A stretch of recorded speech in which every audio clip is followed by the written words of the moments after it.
No, it's good. So sorry, the free trial ended, but we're back. We're back.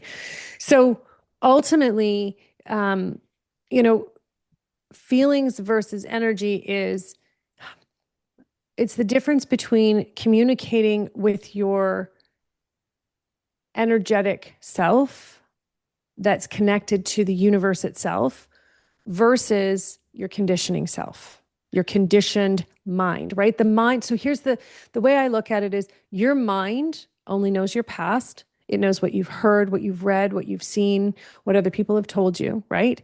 This container. It has zero concept of your potential. It has zero concept of existence, why you exist, what you're meant to be doing. It can only follow. The mind can only follow. It cannot lead. And that's why, right, as a key factor in the conditioning, we were trained to think the mind can lead, right? And so they set up hierarchies, which is the whole concept of the mind leading, right? So that's where Mhm. you have governments, you have all of it, right? Because at the end of the day, it's not that it's an illusion because it is real in the physical world. And I don't want to, um, it is very real, right? But if you look at it from the universal perspective, the whole concept of having countries and having different governments, they're all different experiments for the conditioning, right? Every country was just let's try it this way here with these people. Let's try it this way over here and this way over here and this way over here. And that's really what it is. And then it's like a video game, right? It's like one, I love that analogy actually when you mentioned it earlier because it's it is like them going, okay, well, let's get these guys to fight against these guys. Like there's nothing logical. Like when we hear government leaders, say the most ridiculous things and we're like, that doesn't even make any sense because it doesn't make sense. And it is literally like we're the pawns in their video games. That's kind of how it is, right? So that's why it's so important to understand the difference between feelings and emotions, because emotions are all in reaction to that story that they're creating Mhm. versus it's not just like universal intelligence, yes, but it's the story of creation. It's the truth about human origins and why we exist and who we are and what we're meant to be doing here, right? That's what flows through us on a regular basis. It's what triggers us and to ask bigger questions, and it pushes us to go further than we think we can. That's our inner knowing, right? Like athletes who do incredible things, like their body becomes a machine.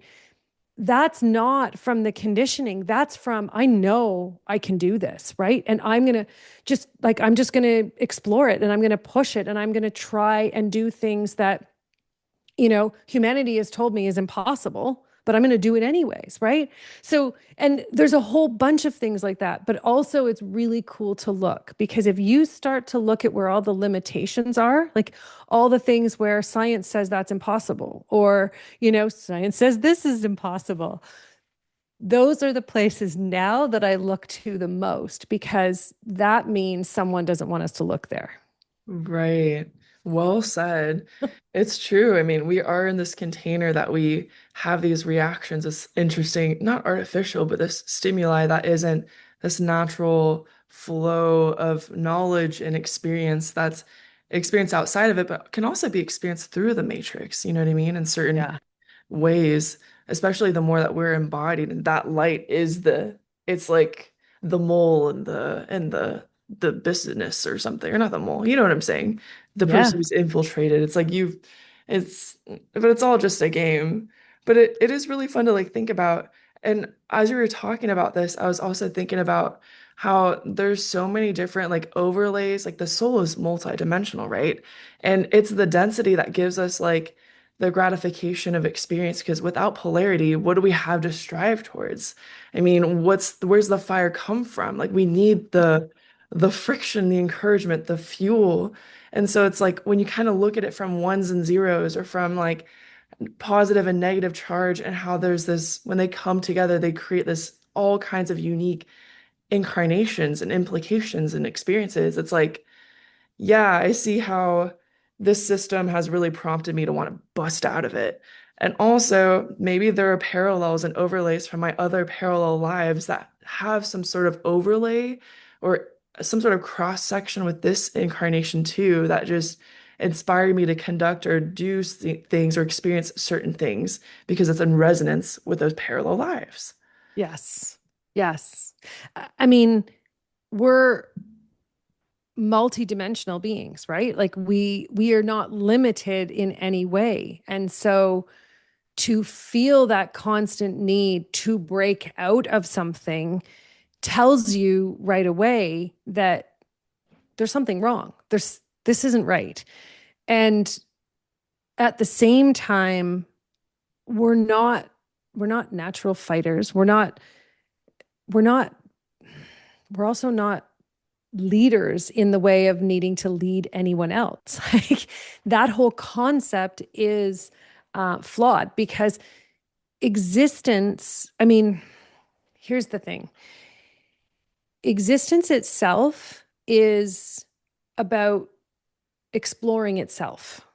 It, like the creator created existence so that it could just keep expanding. Let's just see what it can do. That's it, right? Like that's the only, you know, it's just discovery and exploration. So we're not fighting against anybody, right? Like the all of those dynamics came from media, entertainment, all of that world where they taught us we got to fight against, external universal beings and, ETs and all of these different life forms. Like we need to keep everybody safe. We need to keep boundaries and, that whole concept of safety and boundaries. Well, when you have full awareness and full existence of existence, right? So when someone comes into your space, they're there. When someone has an ulterior motive, and understand their ulterior motive. So you don't need to be safe from them. You don't need to protect yourself from them. You have awareness and you just move. You just get out of the way, right? Like Right. it's not, we don't, the whole like it's funny because even I feel it like as fear, right? The whole concept of fear, like that's how they created that fear dynamic is there's something out there, right? That's going to come get you.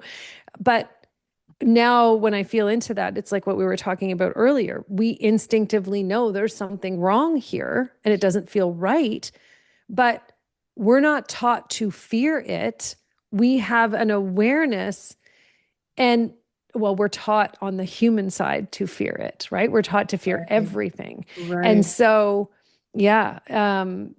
And like even people, when their children start to say, there's something in my closet or there's something this, instead of having a conversation about it, it's, oh my gosh, I don't want my child to be scared. So how am I going to not, how am I going to talk them out of being scared?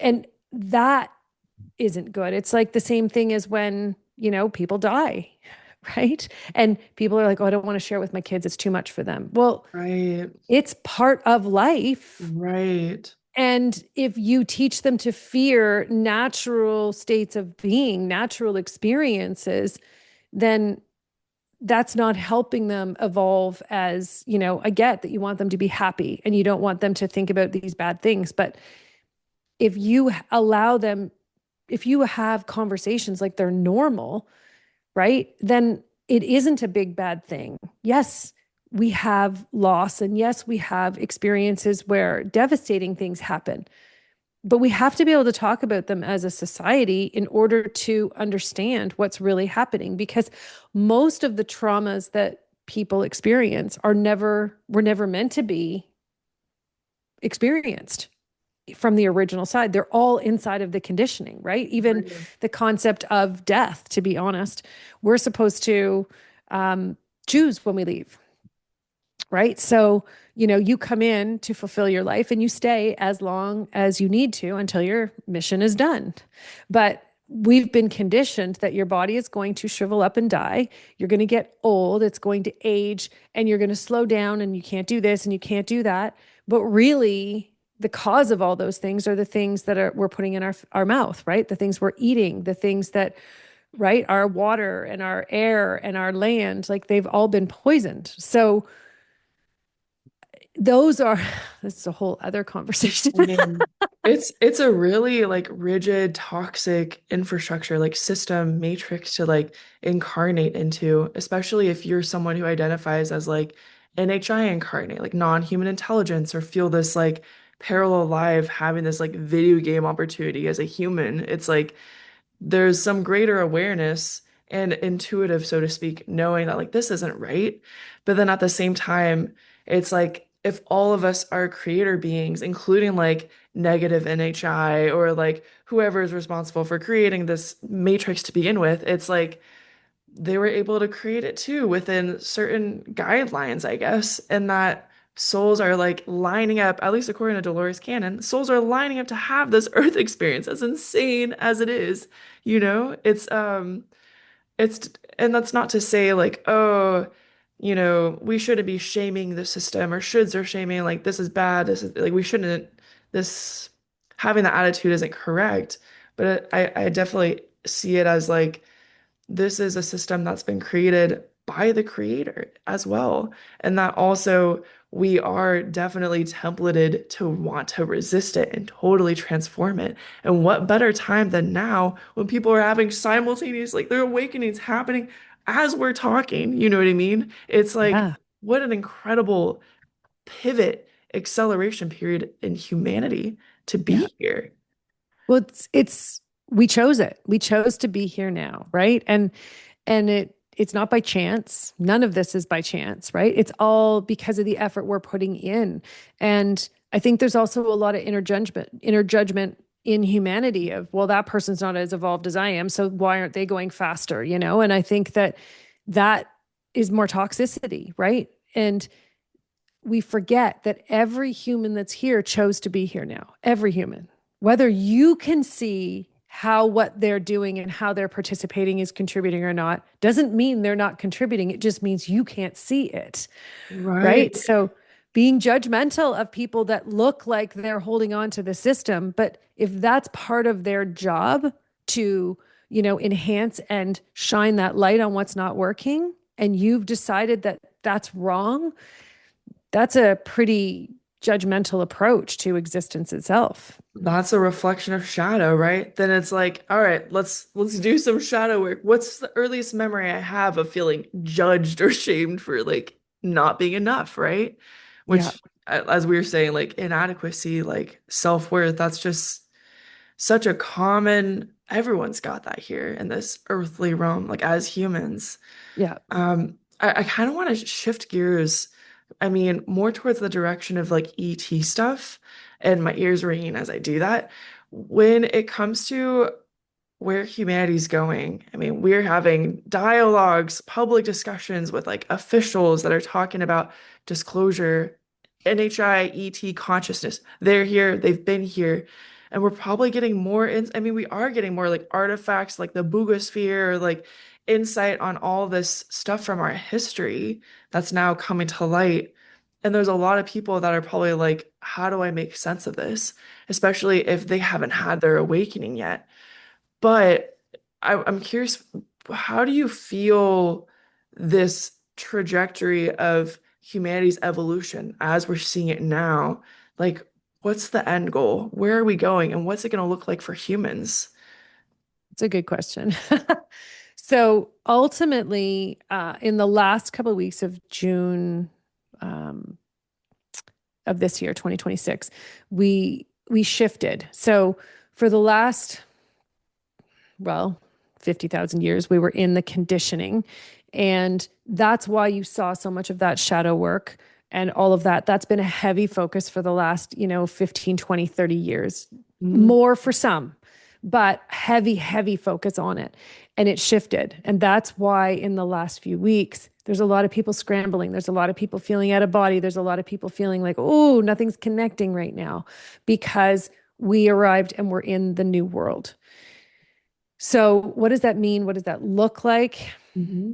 It means that we're now creating the future of human existence. So, right. And it's super exciting, but everyone's running around going, well, we're here. It's supposed to be utopia. It's supposed to be bliss. And we're all supposed to be just like all of our debts are gone and all of our, our bodies are, fully healed and restored. Well, it doesn't work that way because the one law of this universe is free will, which means you ultimately have to choose the experiences that you're going to have. Yeah. And so, we, when we came into this new world, like this is what we've been working towards, but it means you're creating the future. So, everything you do, everything you focus on is what is going to happen in the future for you when you come back right into a different life, for future generations, all of that kind of thing. And yet it's a little bit different because timelines, but we're creating the future. But what that means is the conditioning can't come. Right. So everywhere that people are trying to create something new based on any type of conditioning, it's not going to work, it's not going to flow. And Mhm. people are freaking out because they're like, but I did this for so long and this was my livelihood and this is the foundation. Now it's not working anymore and I don't know why. That's why. Because something in you has to shift to come back into alignment. Now, what does that mean in, with your question about ETs and all of, like all of it? So for me, ETs are a really small part because I think, and it's interesting because because the moment that media is like, here, look over here, we got ETs and we're gonna release all these files, and you know, they're putting their spin on what's really happening, right? Because ETs have been around since humans have been around. Like nothing's hidden, Gone. right? Nothing's Right. right. And so those in it's really interesting. So those in control, because it's not governments in control of the world, right? There's one small group that controls all the governments around the whole entire world, right? Again, it comes back to the video game, right?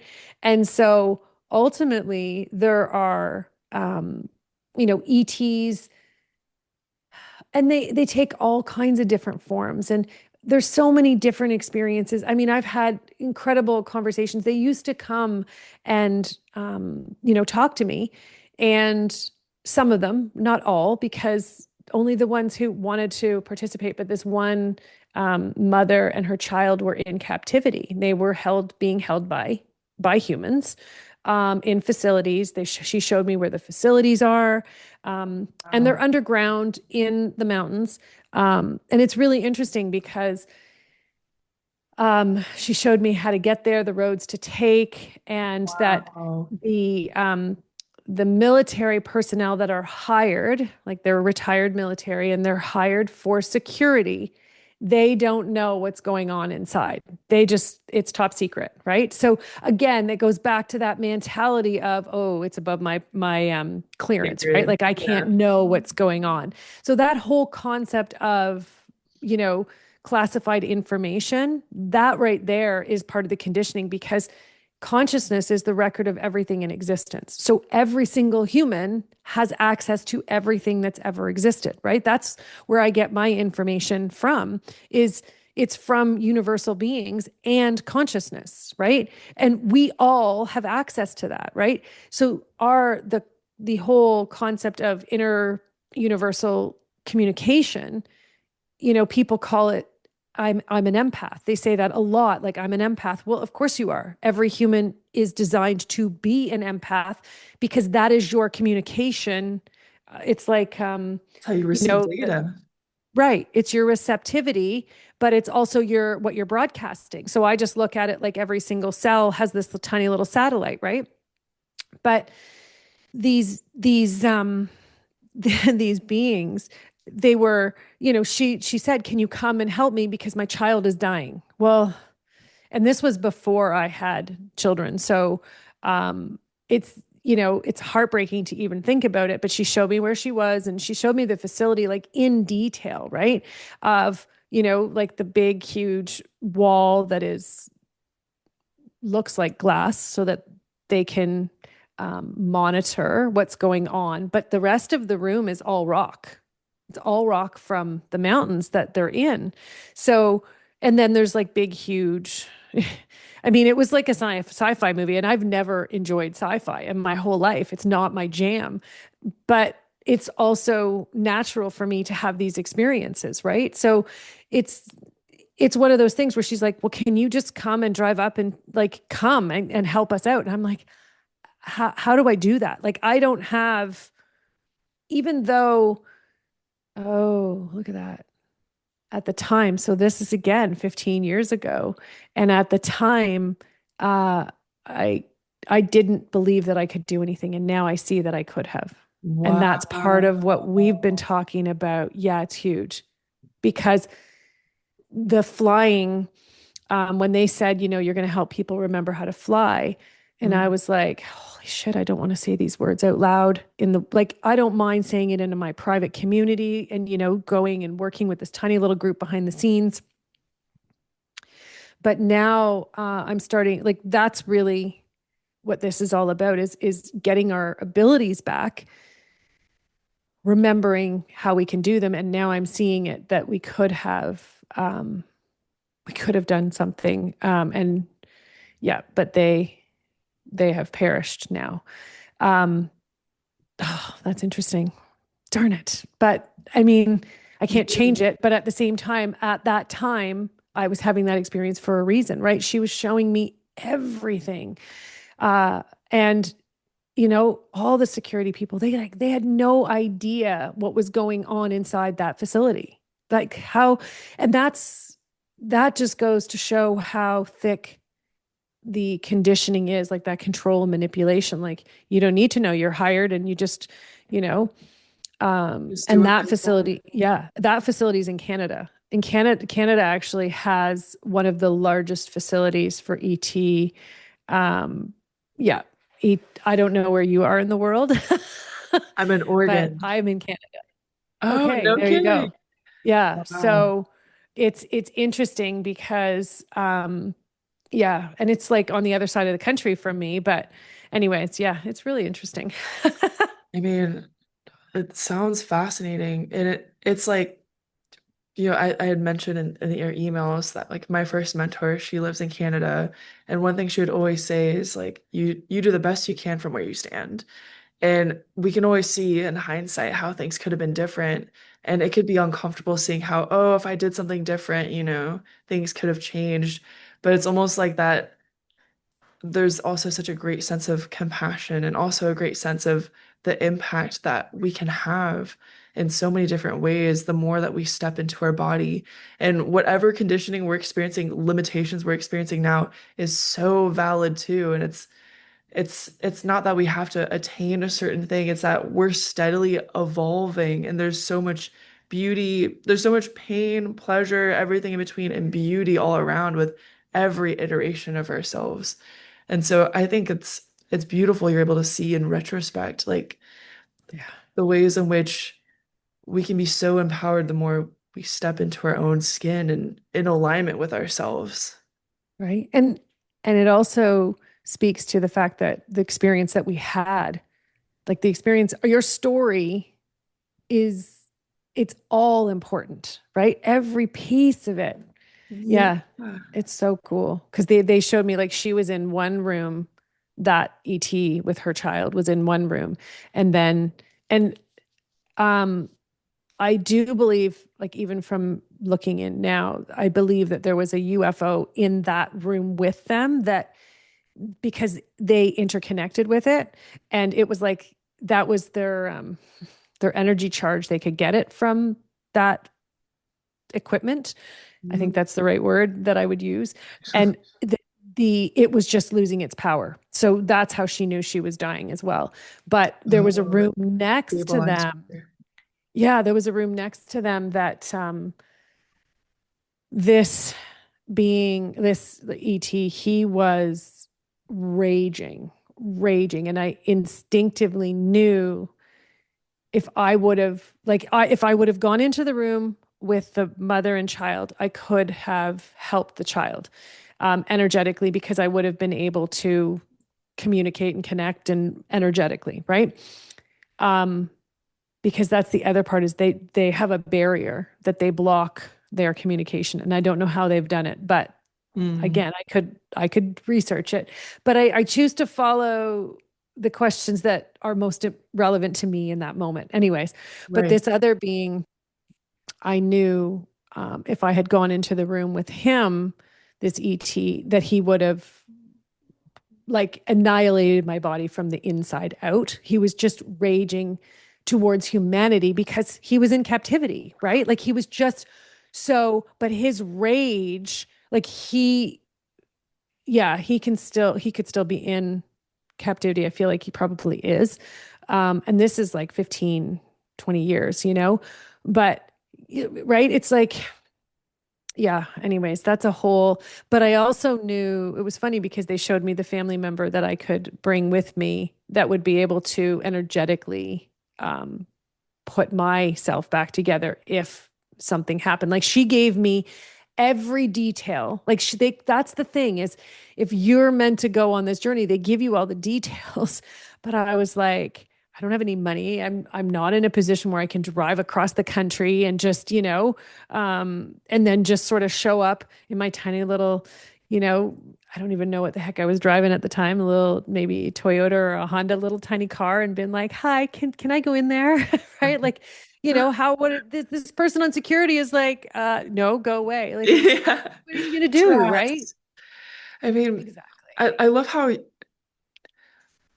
what's really interesting about you, Michelle, I mean, there's a lot that's interesting about you, but you have this breakthrough, you have this awakening after your mom passed away. All of your abilities came back online. You've been leaning into trust, you've been gathering insight, or not to reduce contact with other consciousness as like insight and data. Maybe that's like the gray in me or something, but it's like there's all kinds of experiences that happen and you've learned to trust yourself through it. And there are times in which there are some shadows that come up, and maybe it's not aligned for you to drive all the way to Canada because you naturally have density that's preventing you from doing that. It's just naturally occurring. And then you continue to shed those layers. So, with where you stand right now, is it a lot easier for you to be in flow? Like, do you you've shedded all the densities at least that kept you back from really trusting yourself more deeply? Or do you still kind of have a process where maybe you reaffirm? I mean, some people use tools to like break through their shadows, like mantras or whatever, but like, are there like certain practices that you do to reinstill trust, or is it easier for you to flow? I think that's a better summary. That's a good question. I don't think about it too much. I know when I'm out of flow, because all of a sudden, whatever I'm doing feels hard.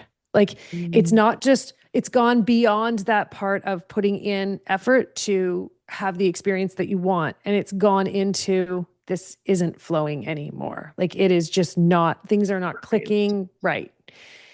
And, the moment that happens, I stop. I just stop doing whatever I'm doing. I don't pull through. I don't pivot and change directions because that would be my mind going, maybe we should try it this way. Like I pull right out and I will stop and I will go outside. I will do something with my son. We'll go and whatever it is and be in nature and have fun. And then, I go to bed and I say, as I'm going to sleep, like, show me, just show me. And the information is there by morning. Mm, But that's a cultivation of truth, right? Like, and trust. And it's recognizing that we all have that ability to stop, but it's my trust in knowing this isn't right anymore. This isn't right, and I know there's an easier, better way, and I have to change. The tricky thing is that 99% of the time, the different way is going to challenge you. like to your core. It's going to be you have to move or you have to completely shut down your business and you have to do something different. You have to do your business in a different way and it's going to look like you're not going to have any more clients or like all of those things. You have to walk away from your relationship, or you have to recognize that you're going to say this and your relationship may fall apart. Like it's those kinds of big things, but when you follow your instincts, all the right pieces, they connect Come and then together. it flows. And yeah, if it falls apart, it's not a bad thing. It just means that it wasn't strong enough to be self sustaining, right? Because existence itself is self sustaining. And we've been taught to hold everything together. So we literally have an army of, 7, 8 billion humans around walking around the planet, holding everything together. We're the ones holding the illusion, right? And the society and the conditioning together. It's not those in control. They're not holding it together. They've taught us to do that. We're like the little Yes. ants who are carrying it. And so Yes. the moment, right? That's why people are like, I got to fight the system, fight the system. No, the moment you stop engaging, stop being that ant who's carrying, right? That Mm. conditioning, and you just come over here and you're like, okay, show me. And then all of a sudden, because then, they're like the society that they created is based on fears. It's based on creating as much fear as possible. So if you don't do it this way, you're not going to get paid. If you don't do this, then you're not going to be loved. If you don't do this, your relationship's going to fall apart. But when you disengage, right? And you just plug back into truth and you're like, okay, show me. Oh, and it's like, oh, okay, I got to do that. I got to let it go. And you take that deep breath and you're like, okay, I'm done. Like it's it's not having attachments to the outcome. And again, that's part of what the education system taught us, right? Is look to the future, plan, and, have a goal that you're going to work towards. So, how humans have interpreted that is here's the step, and I'm taking this step, and I'm taking this step. So, we get devastated if it doesn't work out when really it's not supposed to. So, it's, yeah, it's, it's quite, it's fascinating, right? I mean, yeah. I mean, well said. That's true. It's like when you align with what's right for you, I mean, change is also the constant too. And a lot of times we want to preserve what's here because that equals safety. Because again, we've had a lot of stuff rooted in fear. But when you like you so wonderfully put it, when you just disengage, align with what actually feels right, not the emotional aspects, right? And Yeah. drive from there, from the heart, from that empowerment and allow the change, you'll cultivate enough evidence, like all this evidence you need that you can actually build on something solid. Yes. And I think that's such a wonderful message. So thank you so much for sharing all of this. I'm I'm using the free trial, the free version of Zoom. So I don't want it to boot us out, but I feel like this was a really wonderful stopping point. Um, Thank you so much for sharing your insights and experiences with me and whoever's watching. We all really appreciate it. Thank you so much for having me. It was fun. It was really great. And it's for me, it's always great to talk to humans who are curious about themselves and they know there's more and they just want to know more, right? That journey is will forever be my fuel.